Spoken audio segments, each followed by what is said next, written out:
Good evening, everybody. Thank you for joining us. The school year has officially started.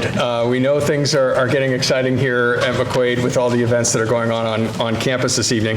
For those of you I haven't had a chance to meet yet, my name is John Young. I work in the counseling office with a great group of people that I will introduce to you in a minute. But we really want to go over some things that I think for 9th and 10th grade parents in particular will be pretty important. We want to share with you some of the things we do in terms of the curriculum with 9th and 10th grade. And then actually I want to speak a little bit at the end about college planning. One of my roles in the office is to work with half of the senior class on their college planning. And from my perspective, we can never start that conversation too soon. So let me introduce my colleagues here. They're each going to speak for a couple of minutes. Margaret Gorton, Sarah Snyder, Scott Allen. We are blessed to have an office with 4 school counselors, 3 of whom are here today. This evening, Mr. Traver, Jim Traver, works with our middle school students, but I wanted to make sure you know who your son's counselor is. So I want to walk through the breakdown. For those of you with a son in grade 9, and the last name Ali through Garson, that is Mr. Allen. Gauthier through Peeler is Mrs. Gordon. And Pippa through Zwetch is Mrs. Snyder. And then for 10th grade, Ahmed through Fusili is Mr. Allen. Ghazali through Nudo is Mrs. Gordon. And Omer through Zissis is Mrs. Snyder. So that's who, if you need to ask them any questions afterwards, we certainly would be happy to answer them. In addition to our school counselors, we have 3 other staff members aside from myself. Mr. Jeff Griffa is the other college counselor in our office. I work with the beginning of the alphabet. Mr. Griffa works with the end of the alphabet. Also, Mrs. Amy Sheffer is our office manager and registrar. She is the first person you see when you walk into our office. All of your sons will know her because when they walk in the door, she's the one who tells them to check in and check out and make sure they get their pass. And then Ms. Anne-Marie Galetto runs our college advisement center across the hall from the counseling center. As your sons especially approach 11th and 12th grade, they'll be spending a lot of time over there getting things moving along with the college search process. I guess first up, I'd really like Mrs. Gordon to talk more about the McQuaid culture. Then we're going to talk a little bit about 9th grade and 10th grade, and then I'll get up and talk about some college planning. But Mrs. Gordon. You're lucky the results of my cardio stress test came out okay, because bear with me, public speaking. However, I have my big font without my glasses tonight, so we'll see how this goes. And it's color-coded. So thank you so much for giving up one of these rare evenings in Rochester that's beautiful out there to spend some time with us while we share with you what we are entrusted, the jobs we're entrusted to do for and with the young men that we have the privilege of helping while they're here through their McQuaid journey. So I've been asked to speak a little bit about the culture at McQuaid. And it's such a big topic. My goal is to try and kind of fine-tune it down into a few succinct areas that are helpful. And what helps me pass this information along to you is I actually think about the things that I talk to my students about. And we're in the process of meeting with our 8th graders, 9th graders, and pretty soon the 10th graders as well. And several of the things that I'm going to talk about in my part are also things that we encourage our young men to start exploring as well. So when I think about how do I kind of wrap up the concept of the culture at McQuaid, I feel like sometimes with my students I have to, when I'm going off topic, they think like when I start not talking about academics, I always have to say, I know I'm your school counselor and yes, I am concerned about your grades, but we do look at attendance. We look at, are you getting involved? What other things can we help with if you're stressed out about?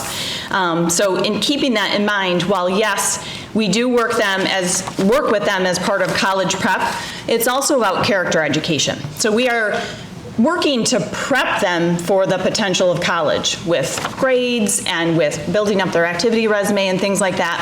However, but it is also about that character piece and helping them to kind of cultivate being young men that are of service to other people, people that are other-minded, people that are thoughtful, and have empathy for others, things like that. So often we find those conversations have those themes woven into the conversations we have with the young men in our office.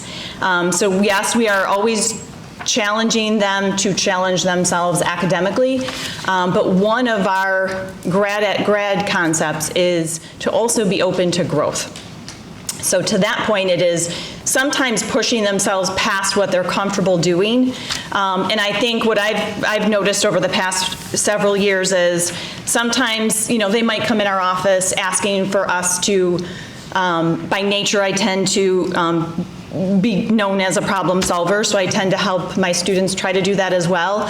Or they are fearful that there's a challenge in front of them, and so they don't know what to do with that. So one of our jobs is to help navigate that. Sometimes it's in role playing a conversation with a teacher that they have a difficulty with. Sometimes it's I don't want to get involved, but how do I get involved? So it is often challenging them to, that culture of challenging them to grow outside their comfort zone a little bit, try different things, or because you never know, if you try something new, and it's not just going to one club meeting, but it might be give it 3 tries and see if that is something that sounds really interesting to you. There is something to be said for this concept of getting involved while you're at McQuaid as well. I believe that is a big part of our culture. While these young men are in their first period class every day in the morning, their iPad is open, and they are listening to the morning announcements and watching the morning announcements. So I don't know if they've told you this or not, but something new that they're doing is they are actually almost running like a little bit of a morning broadcast with the senior executive council members and oftentimes other students as well, reading the announcements, sometimes acting them out, making them a little vivid. The other day, a young man was on, and he gave us the forecast for the first time this school year, which was the coolest thing. Saw him in the hallway later that day. He was one of my kids. I'm like, that was great. And he just it's so great to see their face light up if they see that you see them doing something and you acknowledge it. And that was the concept of, again, being open to growth and doing something that maybe someone hadn't done before. But this concept of that we encourage them to get involved, we're trying to do our job of that. Hopefully we're helping you do your job of that with them as well. My first request of you would be to ask them, what did they sign up for today at the activity fair? So today was the activity fair that we've been plugging for the last several weeks as soon as we knew the date was announced. And the field house was full of tables with an adult moderator, a student leader who would welcome students to sign up for an activity. So if they did not and they're still interested, it is absolutely not too late. The morning announcements will often say, attention students, our first business club meeting is coming up in Mr. So-and-so's room on this particular day. So it's not too late. When in doubt, they can always come to us. We can check with Dr. Parks to see, he's in charge of who the moderator list is. But even if they pay attention to the daily announcements, and if you are looking at the daily Schoology message that comes up from Mr. Tomey, that is a brief rundown of what they heard in the announcements. So it allows you to see, hey, this is what they heard today. I might want to ask him, did you go to the DECA Club meeting today? We'll talk about that in a minute. So this concept of getting involved, it's not just to, while yes, it has a benefit to have them start building up their high school resume of clubs, activities, sports, leadership, things like that. And they look at me when I say leadership, and I'll say, well, like for example, a club, if eventually junior year it needs a club leader, you could join a club today and be the leader of that by the time you're a junior or senior. Things like admissions ambassadors, where they have young men give tours to families and things like that, or Big Brothers. So there's clubs that are clubs related to maybe a skill level or something like that, but there's also clubs that students can get involved just to explore things. I had one of my 8th graders ask recently about yearbook. And I said, go check it out, go to a few meetings because they're interested in photography or possibly writing. So they were kind of excited about that concept. And I read this great article last year, actually, which made me kind of reinforce this concept. Getting involved helps their connectivity, and connectivity to something helps them be happier, helps them be more adaptive. It helps them be more social.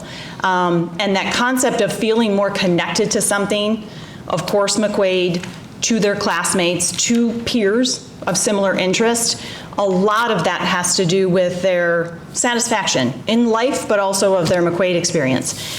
So if they're reticent to get involved, whatever you can do to encourage them to do that, please, that's something you can do to kind of help us out.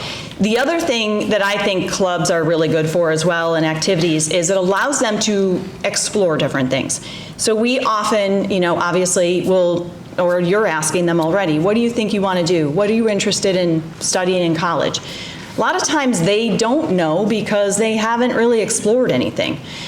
So youth and government, or speech and debate, or Model UN, some clubs that give them the opportunity to look into something, even our own stage crew that works out of this facility for the fall plays and the spring musicals, kids are learning how to do the light board and the sound board. And then all of a sudden they realize, I didn't realize that something related to maybe engineering or a skilled trade in this might be something I'm interested. So any of those clubs that allow them to kind of explore something they're interested, and I often will tell my students, it has just as much value in showing you that it's something you do want to do as it does in telling you, this was not what I thought it was. Like some students who think they love public speaking and they think they would be great at speech and debate, get there and maybe they're uncomfortable and maybe they get better and maybe they realized, okay, maybe a career field in something like that, I might want to change and pivot a little bit. We are blessed to have sometimes a waiting list of career speakers that will come in. We actually have a career club for alumni speakers. So that has grown in popularity over the last few years. There's even students that actually meet to discuss how are we going to bring guest speakers in. And so we have our own alum who have graduated from here that are in a wide variety of career fields that want to come in and talk about their path. This is what I studied in McQuaid. I might have changed my major in college a couple of times, or I went straight for this career and this is how it worked. And sometimes those things have turned into possible, like they'll hand out a business card or they'll give a student their contact information. And that sometimes could lead to a job shadowing experience that allows them to explore that a little further with someone familiar, a McQuaid person, which is really helpful. And sometimes it takes that anxious level down for them a little bit versus just trying to go for something like that on their own. Or even an internship, like a summer internship or something like that. So as far as the concept of clubs, again, today was the activity fair. Now the students will start to hear that there's more announcements for clubs that get up and running. And every once in a while I'll have a student that'll say, I signed up for a club, it's been 2 months, I haven't heard anything. And usually we're pretty good about troubleshooting that. So if in doubt, don't let them go too far without going to a club meeting of a club they've signed up for. We can always look into that to see who's running it and if it's actively running. As far as the next concept is part of the culture, self-advocates. So that is something that we strive to do with them, to help them be their own self-advocates. I think sometimes the tendency, even my own tendency, honestly, sometimes is to, if a student is struggling, you want to either remove the struggle, reduce the struggle, but the reality is helping them to navigate through the struggle is what's going to help them become a more adaptive human being. They're not always comfortable with that, but again, that's our job to help with that. It could be as simple as, helping a student talk to a teacher about how they're doing in the class. They haven't broken out of a specific grade range on their test, and God bless you, and no matter what they do, they can't seem to figure out how to study correctly for that test. So there's times, again, I mentioned we can role play it, we can have that conversation, and usually we're pretty good about even sending like a behind the scenes, hey, Mr. or Mrs. So-and-so, this student is going to come talk to you. Just to kind of let the teacher know, like, be ready for this. He's going to come and talk to you about this. So please encourage your young men to come in and talk to us. We always say sooner rather than later. My students often will hear me use the phrase, you're not meant to do McQuaid alone. And I couldn't really mean that more. If they're struggling or if they're not thriving, so it's not just surviving in their class, I really truly believe they should be thriving. If that's not happening, it is our job to try and help figure out how that can be made better, whether it's in getting a teacher involved and getting them to help out a little bit, encouraging them to join something with an interest that they have. That connectivity to McQuaid is important. It's not just whether they're doing well in their classes, but are they getting the confidence that they need to be able to manage the things that come up as challenges, because they will. The reality is we can't remove all those challenges from them, but we can teach them how to navigate them with some skills and hopefully get a little bit more comfortable doing that as well. Let's talk about service for a little bit. So our students, the phrase that Mr. Baber, our director of service, has mentioned before to the students as they sit right where you're sitting, try not to think of service as checking a box, like how many hours do I have to do? Okay, how do I get those 10 hours? Okay, am I done now? There are so many, if you even just click on the service opportunities available on the McQuaid website. A student came into my office, beginning of the school year actually, he was asking, and I kind of like showed him where it was, and even I could not believe how many things were already listed this early in the school year. We require 100 for them to graduate. Anytime they can go over that number, it has its own inherent value, because honestly, if they can find a service that they enjoy, they don't have to just do the 100. They don't have to just do the theme hours. But it also has a benefit that colleges love to see service. There are service scholarships available. I've had some students double and triple their service by the time that they've graduated, because they really got involved in something that was meaningful to them. So anything that you can do to encourage that, anything that our service department can do to help out with that, that's something that we want them to be, yes, thinking of themselves and doing as much as they can to be the best person they can be, to be the best student they can be, but also mindful that the people around them need their help sometimes too. This concept, and I know you've heard it, our students have heard it, brotherhood. Again, I keep thinking of things that resonate when they were sitting where you're sitting right now, and Mr. Serafine had this great way of describing it. He said, guys, brotherhood is not just about reaching out to and being helpful and sympathetic to and being a listening ear and a shoulder for the people that are your friends or just your teammates. It is the person who's sitting at lunch that needs somebody to invite them over to the table. I've told a few of my students, you've been here since 6th grade. When you have the opportunity in a class to work with a partner, you might be tempted to just say, oh, I'm going to go with my best friend. I know we'll get this done fast and well. But imagine what it feels like to be a new 9th grader to the building, or we have several sophomores that are new to our building as well. They don't know a bunch of people yet. So be the person that's like, hey, do you want to partner with me? So no one ever has to feel like that. So being of service to others is something we want them to do regardless of how many hours we require of them to graduate by doing that, if that helps at all. God bless you. Social media responsibility. Sarah will talk about this a little bit more as far as the lessons that we'll do. What I wanted to say briefly is that we try to make sure the students realize, and it's helpful for you to know this as well too, their social media presence. In fact, I just printed up an article from a recent newsletter this morning because I want to read some of that when we do this lesson. It is often, and even more so, viewed by employers, colleges, and it is, even if they think it is there and gone, that is not necessarily the case, no matter how much they try to make their presence private or quick and erasable.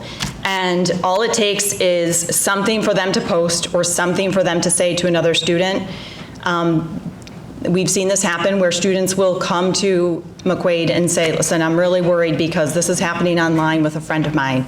And so we want them to know our code of conduct for McQuaid, it is applicable to their social media presence. They need to know that. It's not just what they do in the building.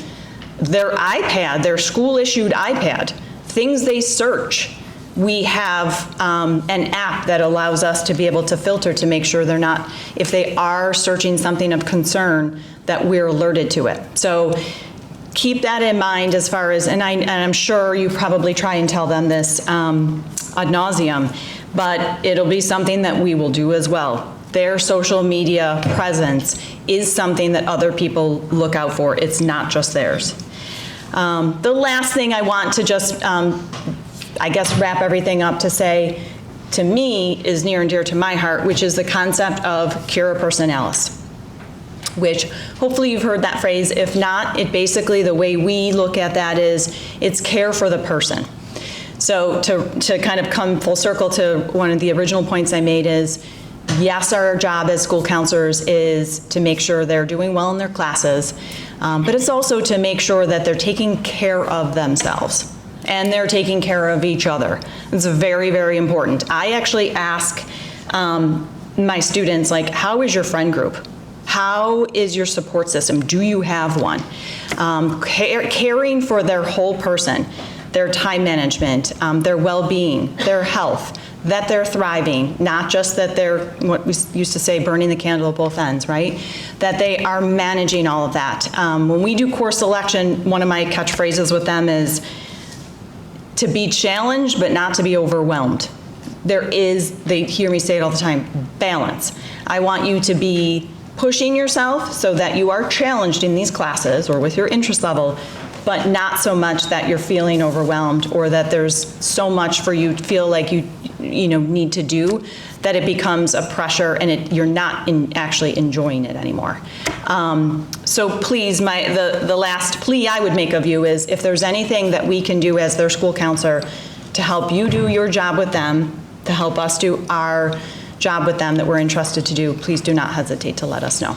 All right? Thank you so much. I appreciate your attention.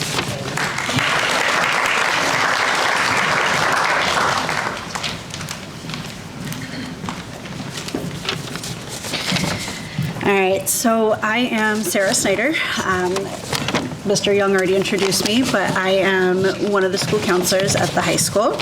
We're going to talk a little bit about the 9th grade experience today for your sons.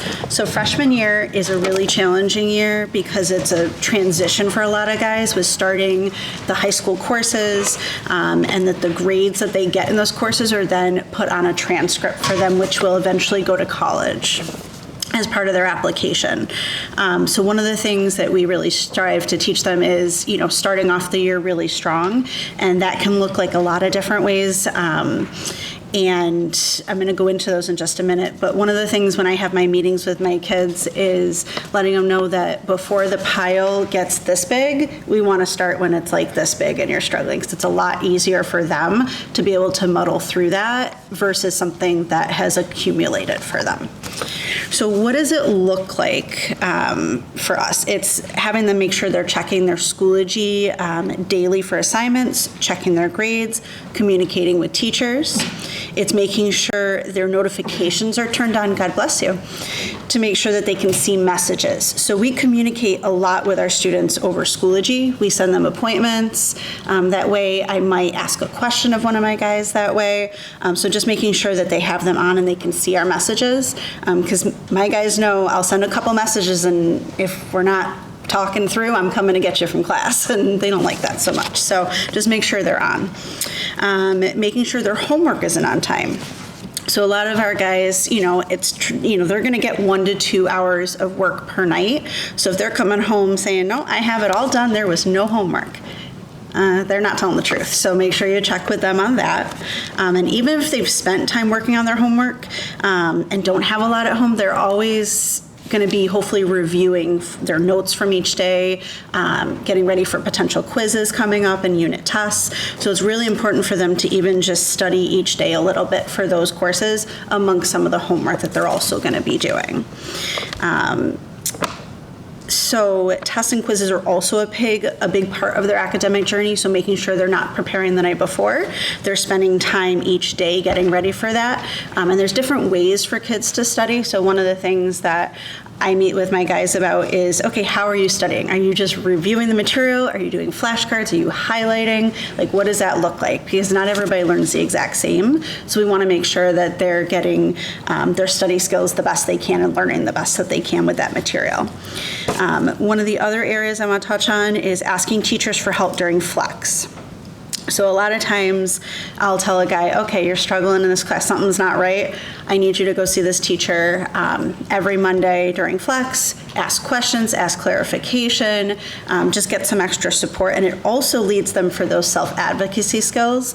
So they're able to kind of work through that, asking for help. We continually reiterate with them that asking for help is okay. And it's actually a really good life skill. And they're going to be doing that throughout their time. So normalizing it and making sure that we are helping them find their voice in what their needs are, that's really, really important. And as Ms. Gorton already touched on, use us as resources. We can help with study skills, time management, ways to stay organized. I've worked with kids on like putting Post-its on things to make sure that they go along like color-coded with their folders. So there's a lot of different things we can do if they're having any struggle in those areas. And learning is more than just grades. So every year it happens, one of my guys comes in and says, okay, I got a really low grade, like I failed that test. It's okay to have that happen. It's what do you do with it? How do you learn from it? When you look at a quarter, you're gonna have a lot of grades in there, so there'll be some balance to kind of readjust that. But in the 17 years that I've been a counselor, there's always those times where it just puts a student in a meltdown, like, oh my gosh, I've never had this happen. That's okay, that's part of our job to help support them through that, and then make sure that you at home have those skills to help support them too with that piece. Sleep and balancing mental health. So key pieces in students' journeys. Sleep helps us all reset our bodies and our brains, and it helps prepare us for school the next day. And these guys are not just here at school, right? They might have a sport after school, practice after school, home commitments, clubs, things of that nature. So that sleep is really instrumental in helping them have a good day all around from start to finish. Mental health is another piece of the puzzle that we work with for guys. So that can look like checking on their emotional well-being. Are they feeling overwhelmed? Are they feeling anxious? So, for us, that's a lot of times we spend with kids, talking that through. Like, how do we help them? Because it's all a balancing act, right? Just like adults, the guys here are doing the same thing. And sometimes they don't have the same level of skills that as adults, can balance multiple things. So part of that is working with them to figure it out. So the part I'm going to go to next talks about AP level courses, because after all, we are a school, right? So in 10th grade, students will have the opportunity to take their first AP class called AP World. The prerequisite for that is at least a 90 in Global 1 and department approval. So when we do course selection in February, we really rely heavily on those first semester classes. That's how we look at, what to plan for with them, along with teacher recommendations. So, making sure that they understand that's part of what I do when I meet with them too. The other piece that Mrs. Gorton actually touched on already was some of the digital safety components that we do go into classrooms and do. In particular, the wellness class this year, we're going to be teaching a lesson in the fall, both on mental health, we'll do one lesson there, and then on digital safety. So what that looks like, the mental health is different strategies. We talk a little bit about, distractions and like how you can help yourself with your mental health and your resources and things like that. On the digital safety end of it, we talk a lot about the dangers of online, like what to be prepared for, what to watch out for, not to give out your passwords, things like that seem common sense sometimes, but we're talking about teenagers and sometimes that's not common sense. So we teach a lesson on that and really kind of hone in on that for them. And that's the next probably month or so we'll be doing that. So the last piece is, as already stated, counselors are in the process of currently meeting with all of our freshmen, and then it'll be on to sophomores, doing check-ins, see how the transition's going, what can we help with, what do they need help with, do they need connections to clubs, do they need connections to, maybe our academic center if they're having a time with math or English. I always tell my guys, I would rather see you in my door than not see you in my door. So if something is going on, or even if it's not going on, come say hi. We're there, we want to support you. And that's really one of the things that we do well as a team, is make sure that our guys have all the resources that they need, but also have not only our support, but also, their teachers' support too, and really help them have a good year. So thank you very much.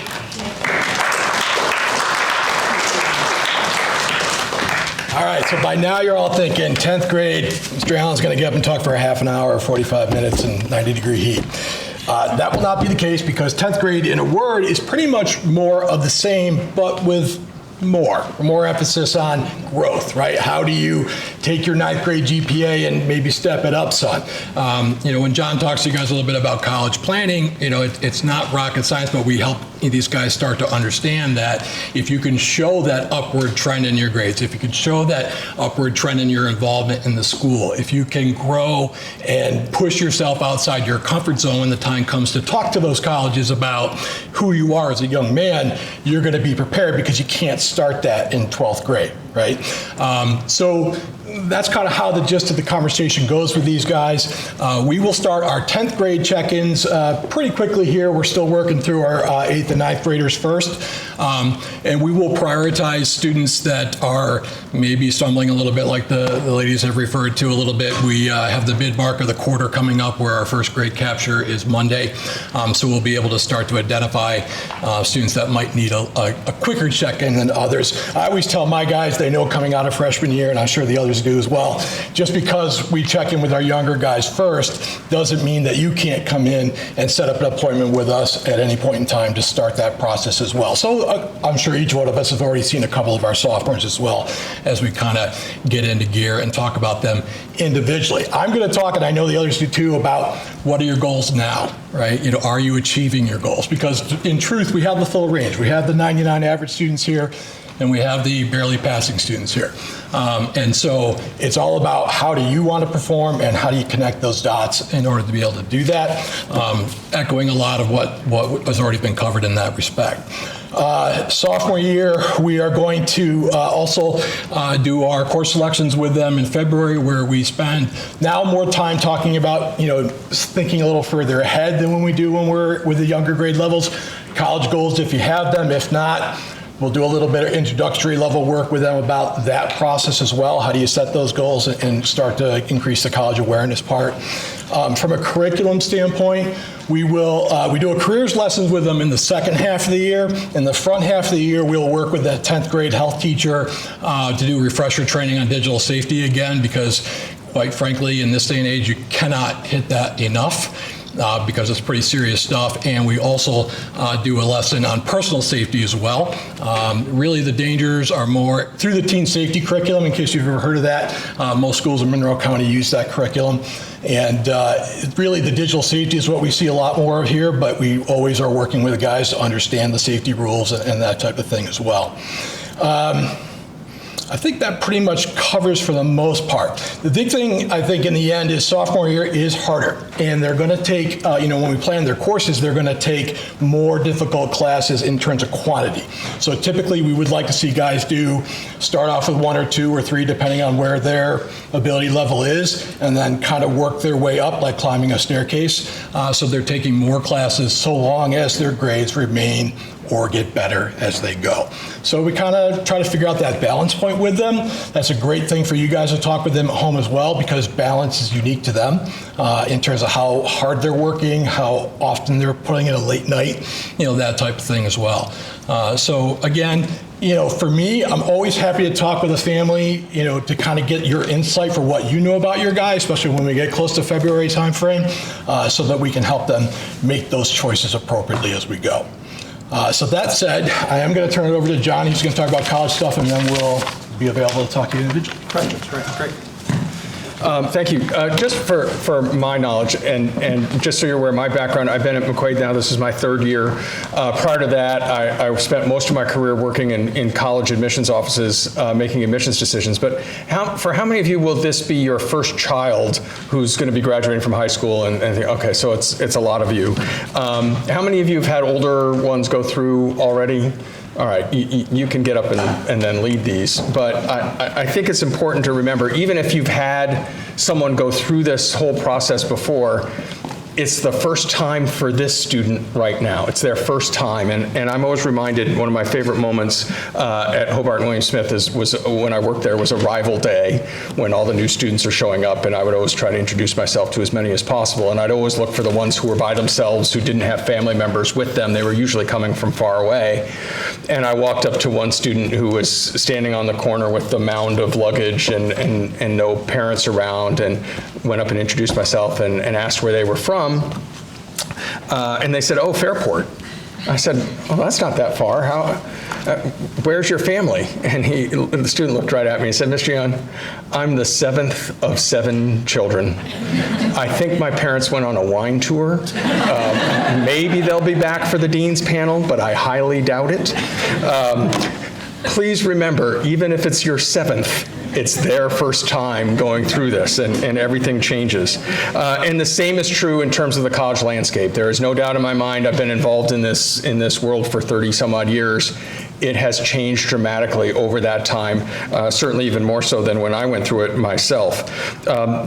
We do a ton of events here for our students when it comes to postgraduate planning.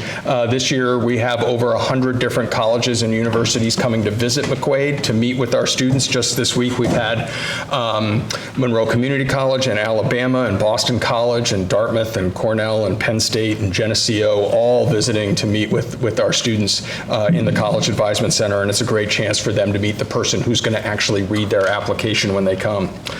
We will host a program virtually called College Information Week in January, where we'll host about 6 or 7 different programs. We'll interview some experts in the field about financial aid, about selective college admissions, about building a resume, the importance of essays, and we post those all out on YouTube and out on our website.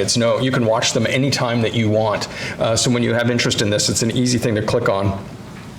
We'll start individual meetings with students mostly in their junior year, although we have those enterprising sophomores who want to come in and meet with Mr. Griffa or myself and talk about the process, and we're always happy to do that. This year, we're also adding a layer on for students who might want to pursue athletics at the college level. We're going to do a program here in November that we'll invite both parents and students for, but then we're going to have some meetings over Flex with those students just to talk about some different items that they may need to think about, whether that's the NCAA eligibility center if they're thinking about playing at the Division I or Division II level, or how to communicate with coaches, how to market themselves, and how to deal with the recruiting process. I think it's important for you all to know just about the demographic landscape when it comes to the college admissions process these days. Everyone hears the horror stories about selectivity and all the things that go into that. But as parents, you should know you made a really wise choice when you decided to have your children in the year that you had them. This is the beginning of what in college world is known as the demographic cliff.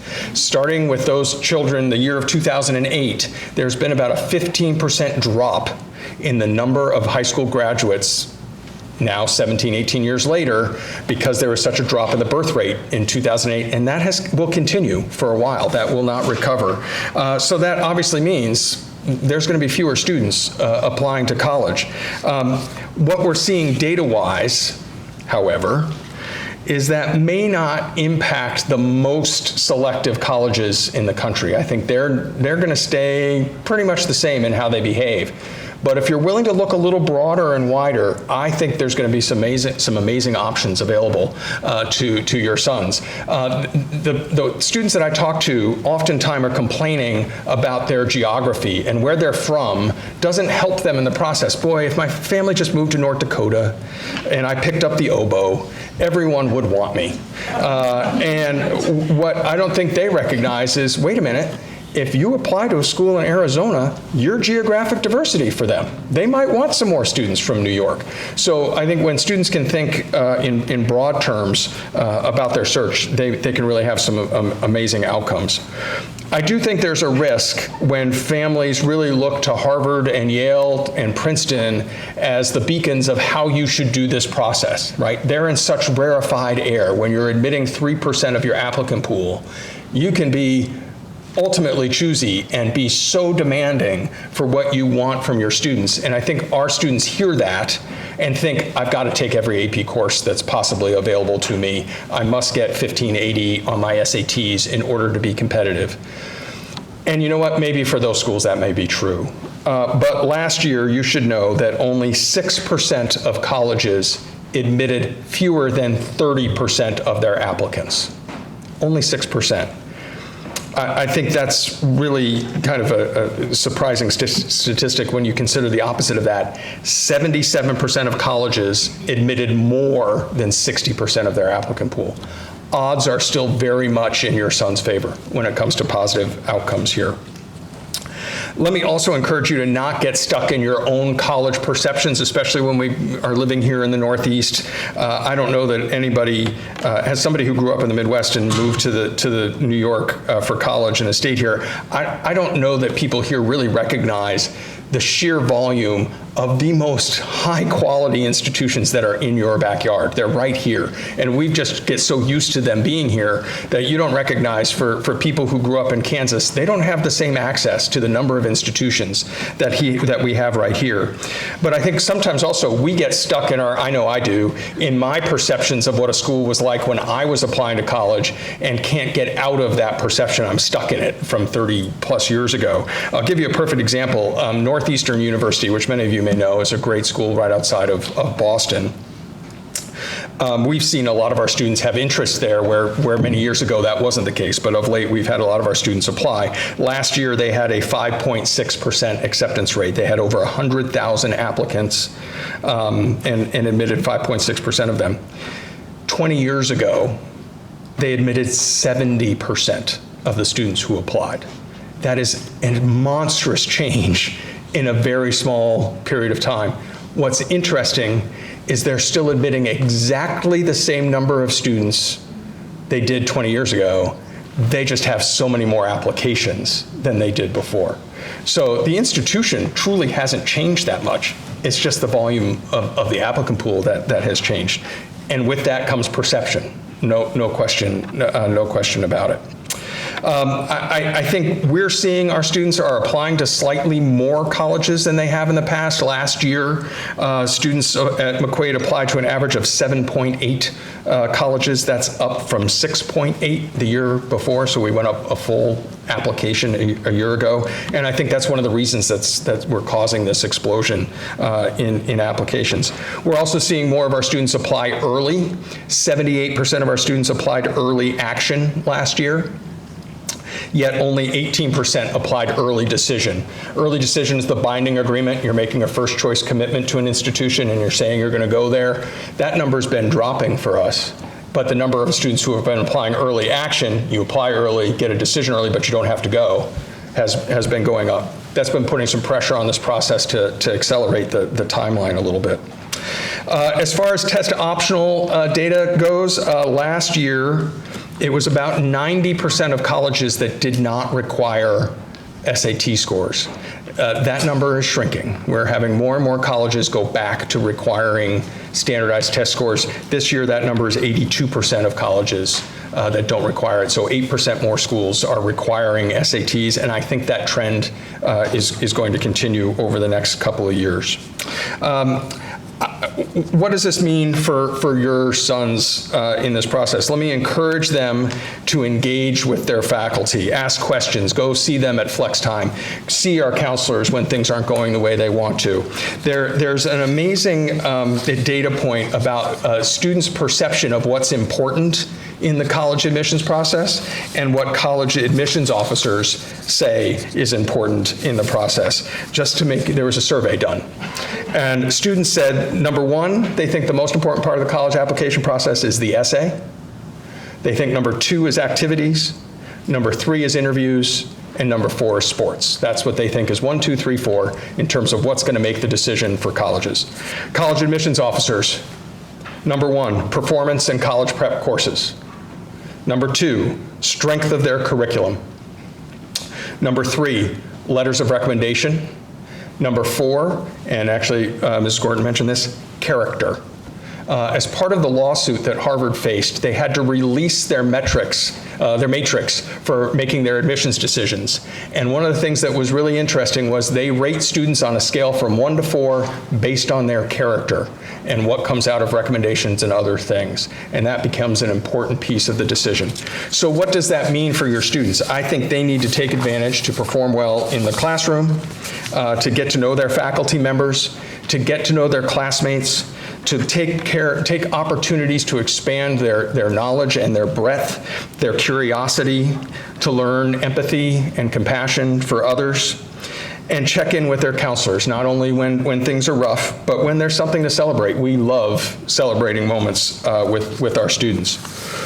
As parents, I think you know them better than anyone. It's a real important thing, as we've talked about, to find that balance. What's the sweet spot in terms of rigor of their curriculum? How do you get that proper number of advanced honors AP courses and preserve their grade point average and their workload and their self-esteem? And we work really hard with them trying to figure out what that is, but you know them well, you should do that. The same is true in terms of their co-curricular involvements. I have students that I speak to every day where I worry about them and they're just getting enough hours of sleep because they're running around from here to this club to that club. They're getting home from all of these different things at 9:30 at night and then feeling this compulsion to study for 2.5 hours, and they're not getting enough sleep. They're certainly not getting enough healthy meals, and that all contributes to performance. So trying to find that balance. And as I think we've all said, ask for help. Students are not meant to do this on their own. We're there to help them every step of the way. I've got times when my own kids, who have now gone through the college admissions process, when I know they need to be pushed a little bit. You're leaving some gas in the tank here. You can do a little bit more. But I also know when they need to ease off the gas a little bit and take some time to breathe and enjoy themselves, times with their friends. What does it really come down to as parents? I think it is protecting their self-esteem and thinking about how you want them to feel when they come home from school on Friday after a hard week. How do you want them to feel after they've run for office, for a class officer and didn't win? How do you want them to feel as they go through this college admissions process and a school might say no to them, because for some that's the first time that's happened. But I think there's no one better positioned to do that than you all, and we want to be your partners in all of that. So we welcome phone calls, we welcome emails, we welcome Schoology messages. We'd love to partner with everybody to make sure your sons are set up to have the most successful 9th and 10th grade years that they possibly can, because it's going to lead to amazing things, and we're excited to watch it all happen and unfold. So thank you for joining us this evening. We'll all stick around for questions. You might want to speak with your son's counselor directly. I'll be here as well. But thank you all for coming tonight, and we certainly wish you all the best.